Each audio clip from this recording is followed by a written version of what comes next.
এই হাল্ক রাস্তায় যাকে পেত তার কাছে যা কিছু থাকত সব জোর করে কেড়ে নিত। যখন যা মন চাইত তাই করত। সে ছিল খুব শক্তিশালী, তাই ভয়ে কেউ কিছু বলতো না। একদিন বাজারে সিঙাড়ার দোকানে অমিত সিঙাড়া খাচ্ছিল।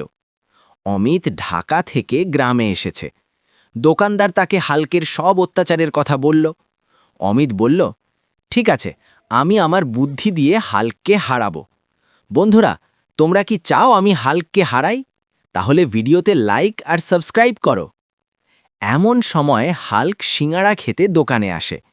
অমিত বলে, শোন হাল্ক, তুমি শুধু শক্তিশালী, কিন্তু তোমার একটুও বুদ্ধি নেই।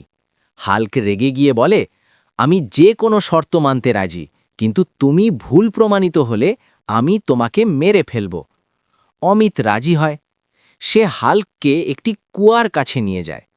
পানিতে নিজের ছবি দেখে হাল্ক সেটাকে ধরতে নিচে ঝাঁপ দেয়, আর সেখানেই আটকে যায়। তখন হাল্ক বুঝে যায় বুদ্ধির কাছে শক্তি কিছুই নয়।